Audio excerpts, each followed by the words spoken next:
Morning from UAE. আর আমরা রয়েছি এখন দুবাই সিটিতে। আমরা জাস্ট হোটেল থেকে বের হলাম এবং আমরা এখন মণ্ডলীতে যাব, সার্ভিসে যাব, কিন্তু হয়তোবা এখন অলরেডি দুপুর হয়ে গেছে। এবং শুভ পুনরুত্থান সকলকেই, এবং খুব সুন্দর সময় কাটছে। কালকে আমাদের খুব সুন্দর সময় ছিল। প্রভু আশীর্বাদ করছেন এবং বেশ কিছু বিষয় রয়েছে, অবশ্যই আপনারা প্রার্থনার মধ্যে রাখবেন। সত্যিকার অর্থে খুব সুন্দর জায়গা, সুন্দর সিটি, সুন্দর দেশ, সাজানো গোছানো অনেক সুন্দর। এবং পাপিয়া কেমন লাগছে বলো? প্রথম দিন, আজকে দ্বিতীয় দিন চলছে, আজকে সেকেন্ড ডে। খুব ভালো লাগছে আর আমরা খুব এক্সাইটেড। এখন ইস্টার সানডে চার্চে যাব, আর ওখানে হয়তো অনেক বেলা হয়ে গেছে, বাট আমাদের এখানে 10টাও বাজেনি, তো আমাদের চার্চ এখন স্টার্ট হবে। এক্সাইটিং। আর অবশ্যই আপনারা প্রার্থনার মধ্যে রাখবেন।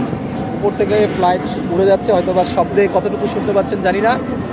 ঈশ্বর প্রত্যেককে আশীর্বাদ করুক এবং সুন্দর পুনরুত্থান কাটুক। আর একটা কথা বলে রাখি, নতুন একটি গান এসছে কিন্তু সকালবেলায়, এবং গানটার নাম হচ্ছে জেগে ওঠো, এবং লাইভ গান আমরা রেকর্ড করেছিলাম। জেগে ওঠো গানটি অবশ্যই প্রভু যিশু তিনি মৃত্যু থেকে জেগে উঠেছেন। আজকে আমরাও জেগে উঠতে চাই প্রভুর শক্তিতে, নতুন সম্ভাবনায় এবং পবিত্র আত্মার শক্তিতে। তাই সেই গানটি শুনবেন এবং আপনারা সবাই আশীর্বাদের মধ্যে থাকবেন। সকলকে জয় যিশু।